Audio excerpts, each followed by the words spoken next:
I'll start out, we have our Director of EEO and Diversity and Inclusion, James Blackwell, Chairwoman April Baskin, Commissioner Marie Cannon, Personnel Commissioner Tim Holes, and Director Kelly Wolford. And I'll just leave it right there. I'll just leave it right there. So I just want to start out. We are living in difficult times and we all struggle. Many of us try to do our best getting by without someone to talk to or seeking out other resources. It is unfortunate that there can be a stigma surrounded around mental health. People still that believe that mental health means that you're crazy, but that's simply untrue. Mental health issues are as real as high blood pressure or diabetes, and we should take them very seriously. We'd never tell our loved ones not to get checked out for diabetes or high blood pressure, and we should never tell anyone who is dealing with mental health issues not to go seek treatment. I want to share a personal story with you guys. I was a victim of gun violence back in 2008, and I didn't go and seek treatment. My family urged me to go seek treatment, and I didn't go. I just said, hey, I'm fine. But months later, as I tried to get back to being normal, I recognized there was some gaps I didn't fill in, and I had some issues. You know, after the attack, you know, I would go out in public and I would be scared, and I would have to gather myself. And if I would have took the moment to talk to somebody in regards to mental health, I would have been much more better. You know, years later, I sought the mental health that I needed. I talked to a therapist, and it was very helpful. And it helped me to understand where I was at, because I looked at myself not as a victim, but it was my fault for being in the wrong place at the wrong time. So, you know, again, mental health is real. The county has plenty of resources. You know, for all who can hear me, I'm asking anyone who is dealing with mental health and struggling with it, please seek the resources. And next, I want to turn it over to our chairwoman, April Baskin. Thank you. Thank you, Legislator Johnson, and thank you for your stellar leadership during this very traumatic experience that has happened on the east side of Buffalo. I also want to thank our county executive and the commissioners who have joined us here today from Erie County. Commissioner of Social Services, Marie Cannon, Director of our new County Office of Health Equity, Kelly Wolford. I want to send a very special thank you to our Personnel Commissioner, Tim Hogues, who has been on the front lines of developing this relief center that the county has housed here since the incident, the mass shooting, and the attack on the Black community here in Erie County since Saturday night. And finally, thank you to James Blackwell, the director of the county's EEO division. Our community cannot begin to heal unless we start talking about the events that happened on May 14th, 2022, the mass shooting. Again, the attack on the very existence of African American residents who reside in Erie County. On this day, a senseless, hateful, evil act of racist white supremacy terrorized an entire community. And we need to address that issue. And that begins with speaking about it. I know it can be difficult. I know it can be intimidating to work through trauma. We cannot let fear prevent us from doing what we need to preserve ourselves, to preserve our self-care. Right here at 1100 Jefferson Avenue for the last week and all through next week until May 27th, the county has partnered with agencies, with people who have gone to school and who have studied how to speak to others about their trauma. These counselors are available, and we have counselors here who actually look like you, those who were terrorized in our community. Some of these counselors have shared the same experiences that you have shared, and they understand the trauma that you are dealing with. Our community must deal with an added layer of trauma singular to our experience. We now, after last Saturday, have to walk into workspaces and wonder if any one of our co-workers share the same sentiments as the shooter. We have to avoid the guilt of non-black counterparts, the dismissal of the tragedy, and the immediate call for mental illness from the perpetrator. We all have had an effect in our lives because of what happened in this tragedy. But we must be honest that this was a specific attack on a specific group of people here in Erie County. And outside of navigating what happened, we are now navigating the aftermath. And that is difficult. And you work through that difficulty by talking with someone about it. We are all expected to now walk into grocery stores. But we wonder if anybody in that grocery store harbors ill will towards us. You are required to tolerate and manage microaggressions, racial ignorance, and there is even an expectation sometimes on the victims to educate the aggressors. How do we begin our healing process? Being vocal about what happened.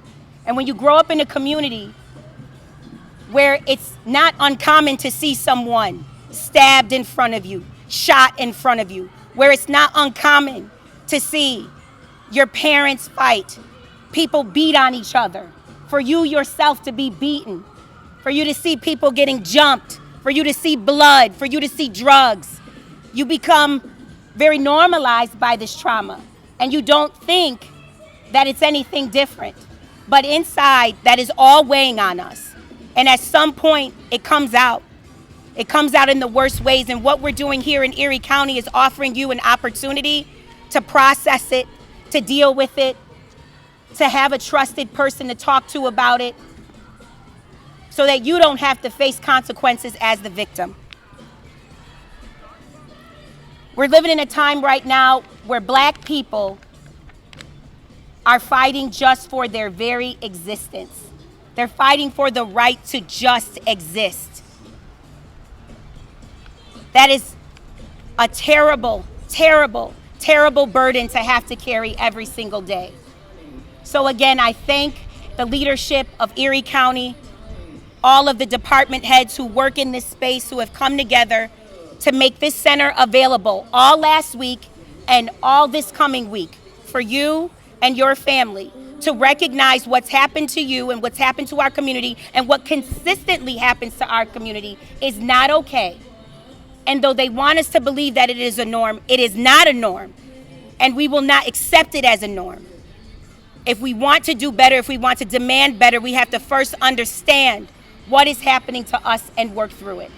And so I call on all the residents of Erie County who are struggling with this issue, but specifically, I feel that I have to call on the black community who sometimes live in spaces where seeking help and talking to people about things that happen to us has a negative stigma attached to it. That within itself is a strategy to keep you sick. Come out to 1100 Jefferson Avenue, the Johnnie B. Wiley Sports Pavilion, today all the way through May 27th. And talk to someone. Your leaders in Erie County are here. We're here for you. God bless you all. I'll now introduce our stellar leader of Department of Social Services. I'm proud that the Department of Social Services is led by a black woman. I'm proud that she is tasked with leading over 1,600 employees here in Erie County, and that she is standing here with us today to make sure that our community is not just taking care on the traditional responsibilities that her department has to care for the residents of Erie County, but the added layer of this stress that is now in our community. Commissioner Marie Cannon. Thank you, Chair Baskin. Actually, I wouldn't be any other place, because I see this as just part of our responsibility and a response to our fellow community members, to my community. So we are in a place that is not normal for us. We've witnessed and experienced mass-scale domestic terrorism. We have lost we lost 10 members of our community, mothers and grandmothers and fathers and uncles and brothers. We've lost a major resource in our community, the only grocery store in this community. We've lost the sense of safety. So this is an acutely traumatic experience, even for the strongest among us. And because of this life-changing event, it is okay not to be okay. Honestly, I don't know how anybody is okay now. And because too often African Americans experience trauma, the loss of a loved one, living in extreme poverty, racism, we carry on, not because we want to, because we have to. And so it is because of that we're saying to our community, the community that we love and respect and have grown up and have loved ones here, we want you to say it is okay not to be okay. But what isn't okay is if we don't do something about it. So we are encouraging you all to come out, to avail yourselves of the services, to talk to someone. It is really about talking to someone who is trained in dealing with trauma, because that's the point we have to make. This is a trauma that we have not experienced in this community. We are in a space of time that we've never been before, which means that we have to do something different. We carry our burdens all too often and alone. So what we're saying is we're here with you. Not only are we here with you, but we're here for you. So we want you to take advantage. We are in this for the long haul because we absolutely know that this is only the beginning, and we will see the cascading impact of what has happened. And at that time, we will also encourage you to reach out, to talk to someone. Most times we talk to our families, we talk to our friends, we talk to our neighbors, we talk to our pastors. But right now, all of us are experiencing this trauma. So we need to talk to somebody else. And the somebody else that we're asking all of us to talk to are people who are trained in a trauma response and people who look like us, because we do know that it is important for our community to come out when we would not normally come and ask for help. That in this time, in this day and this time, that we're saying come out, but when you come out, you will be able to talk to someone who looks like you, who've experienced the same things that you have experienced, but they have the expertise and the skills to help us move through this. We don't get over this. We are learning how to heal, but it does start with the conversation. So please come out to Johnnie B. Wiley and all the other services that the county, through the leadership of our county executive and this team and our legislators who have provided, because we know that the need is there. Thank you.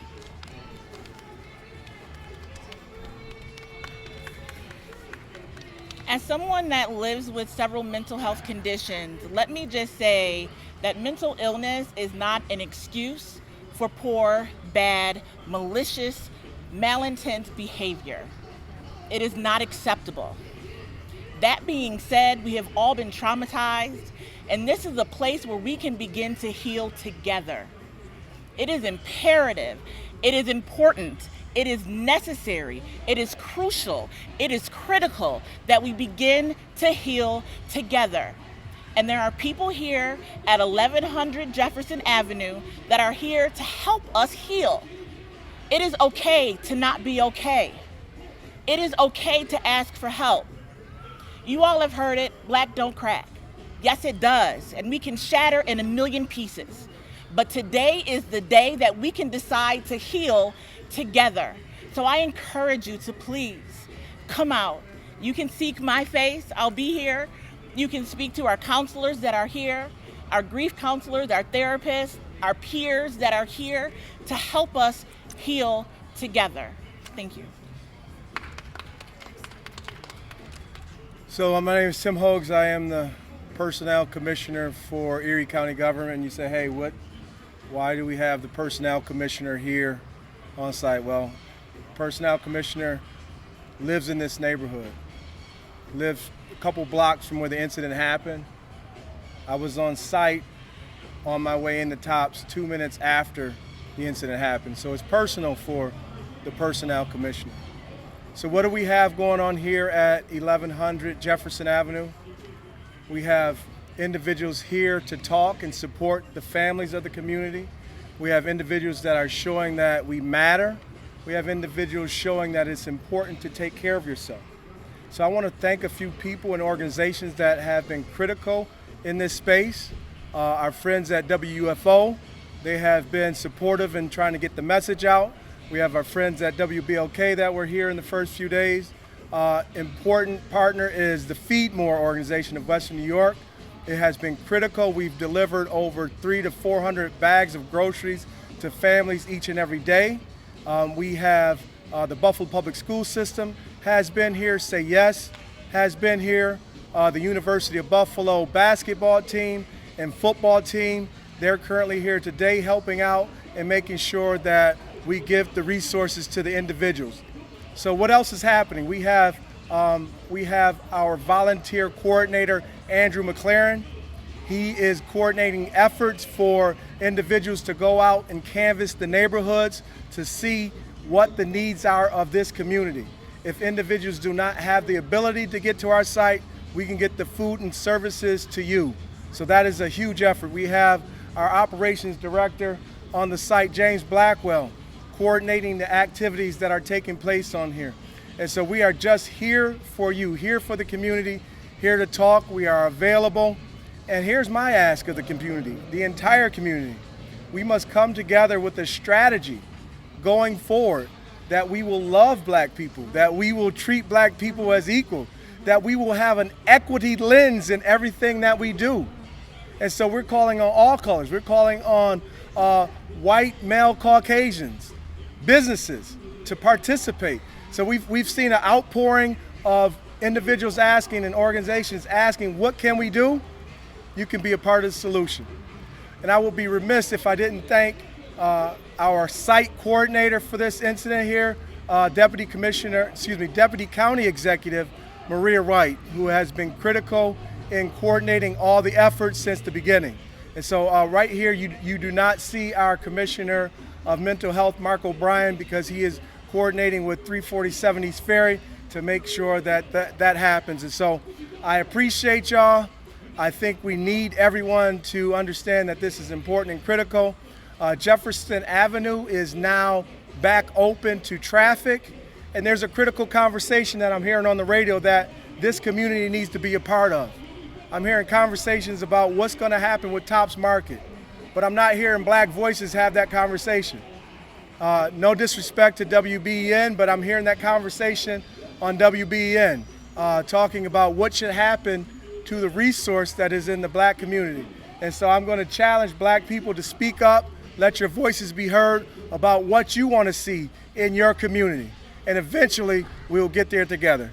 I'm going to turn it back over to Legislator Johnson, whose district this is, but I thank the news media for coming out, and please continue to get the message out that we will be here every day from 1 p.m. to 9 p.m. through May 27th. So thank you. So I just want everybody to take a look, and this is the county's leadership right here. This is leadership that looks like you, and I want all the community to come on down and be a part of this. Now I'll have any on-topic questions for the media. Is there there's no cost, anything like that, right? Can you kind of explain what the process is for someone who's coming down? What do they need with them, anything like that? Sure. So this is a minimally invasive process. We just ask people to come on down. That's all we're asking. If they want to provide information as far as follow-up, they can. If they don't have to. We're just asking them to come on down and participate and take advantage of the services that we have available. As far as our partnership with Feed More, the only information we ask is how many is in your household so we can give you the appropriate amount of bags. And also, I hear some music going on over there. Is that all part of this as well? Kind of. So we have our partners at WUFO here today, just encouraging the community. They're helping us get the word out. We're doing spot interviews throughout the day just to spread that word, to make sure that individuals know. Sometimes this generation, we don't watch TV that much, right? And so we utilize social media, we utilize the radio, and so we just want to get that word out to as many people as possible. And so this is just one of the means that we're able to do that with our partners. And for anyone who maybe can't make it out or maybe is scared to come out, is there a telehealth service, anything like that, where you don't have to necessarily come? Virtual, anything like that you guys are thinking about? So for our older adults, senior services, we have that number, 716-858-8526. Once again, for older adults that need assistance or help with anything, we have our New York Connects line, which is 716-858-8526. And I'll leave the... If someone is in crisis and needs to speak to someone, you can call Crisis Services at 716-834-3131, or you can dial 988 on your phone. Now, speaking of being in the social media world, right, and we know this is what our kids are accustomed to, right? Buffalo Public School System, our kids are really affected by, what has happened. And, there are a lot of kids that are mentally distraught that need this type of help, but they got white counselors coming to the school to try to console them. And, just being quite frank, like, they don't understand us from that atmosphere. So how would this, center would be able to help to go into those schools, or is there something in place where the schools can come to you guys? So one of the things that Chairwoman Baskins insisted was that we make sure that we have individuals in here that are providing those services that represent the community. We have individuals from Say Yes in the Buffalo Public Schools that look like us, that are providing services and support conversations to those students. We welcome them to come down. We know that the school setting may be intimidating. They may feel embarrassed because they're coming to see someone and their friends may see them. This is a safe space for them to come and have that conversation. Yeah, but they need that inside the school. I mean, you don't have understanding what's going on inside the school. Why these kids now are scared to get on the bus. Kids are scared to go to school because, they're looking at white people in a certain kind of way. And, their parents don't have, transportation to get them here. You got Bukowski across the street. You got 53 that's around the corner. You have 50, Martin Luther King, and you have 53 that's in these areas. We got 37 right down there. Yes, 37 where I went to school. So, I mean, how would you be able to, provide that within those schools? Yeah, I think your points are on point, and I appreciate your comments. I think that a couple of things. One, I know, as Commissioner Hogue said, that along with the leadership of Deputy County Executive Maria White, we've been working hard on developing a racial equity lens approach to how we help our community heal. That's one. Buffalo's big on noting ourselves as being a community of good neighbors, and neighbors like partnerships. Neighbors like to work together. And I know that the county has been working very diligently with David Rust of Say Yes Buffalo to make sure that we prioritize culturally competent counselors in our Buffalo public school systems. In addition to that, in addition to the work that the county is doing, we realize this issue, and we're working hard on rectifying that inequity and creating some balance there. But as a mother, and as a mother of a daughter who is dealing with the trauma that you just spoke about, my assistant had to go grocery shopping for us last night so that my daughter did not have a breakdown because she didn't want me to go to a grocery store.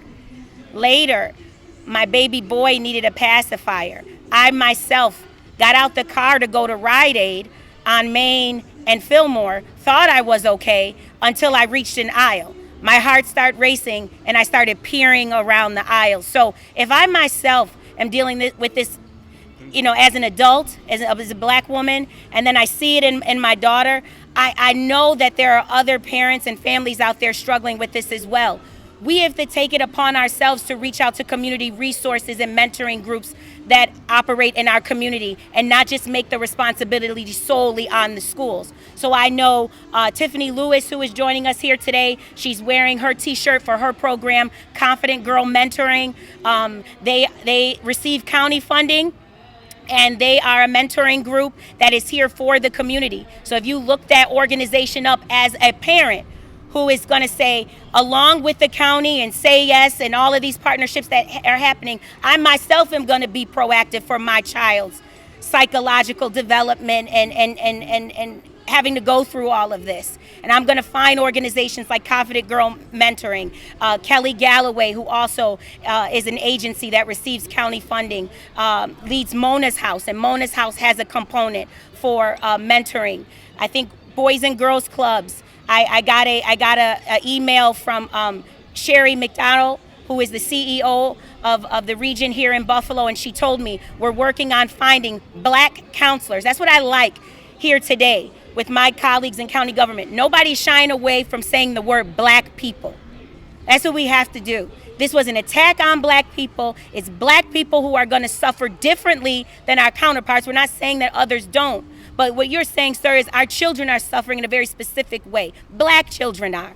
And we need to talk to and get some community conversations going with other black people about what happened, so we are clear when we are making demands as to what needs to change. So a shout out to our county leadership, who again is partnering with Say Yes Buffalo to make sure that our schools are shifting in a direction of cultural competency and the presence of black counselors. And I call on mothers like myself to take it upon yourself to do a Google search and find the local mentoring groups in your neighborhood that are led by black people like Miss Tiffany Lewis that can help your child work through this as well.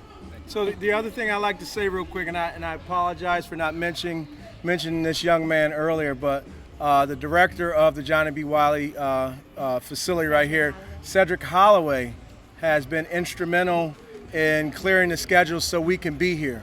And so when you ask what can we do, we need to support organizations like Cedric's. He has a lot of mentoring and programs here for youth in the community that they can walk to and get to. And so he cleared the schedule so his building could be available for the community. And so those are the types of things that we need to do. We need to build up programs, and we know we need to allocate the funding to have those programs be excellent. So please support your local organizations in the communities, support the entrepreneurs that are in the community, support the businesses that are in the community. So I ask you, as you drove here today and you came up Jefferson, and you knew that you weren't in Allentown, and you knew that you were not in Elmwood Village. Why? Because it looks totally different. Right. So why can't our community look like the other communities with our flavor? That's right, Commissioner. All right, Commissioner.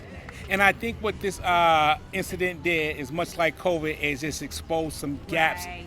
It exposed a bunch of gaps, and we need to begin to fill in those gaps. That's right. We need to begin to fill in those gaps and get those services that's so much more needed in our communities. Any more questions? So after May 27th, after next week, and people who maybe weren't able to make it out here, will there be continued free resources for people of the East Side community to navigate through this struggle? So yes, we are coordinating. So you probably heard me mention the Resource Council of Western New York, located at 347 East Ferry. The DA's office, the FBI, and other organizations are over there doing similar work that we're doing. And so we've been in conversation with them to see what happens after this as far as on-site type of resources. And so there will be more to come. We know that we will respond to this, and we will continue to provide supports through our mental health department, through our Department of Social Services, and our other departments. But we are clarifying what that's going to look like as far as the supports that will be directly in our community. But we need the people of our community to help us understand what they need. And so that's part of what our canvassers will be doing as they go out into community and knock on the doors to say, hey, how are you doing? Is there anything that you need that we can help with? And once again, like I said, that conversation about the Tops market, they're talking about, should it reopen? Shouldn't it reopen? How should it look? And I haven't heard any people of color being a part of that conversation when we really need to. More questions? We good? Okay. Thank you guys for being here. Thank you.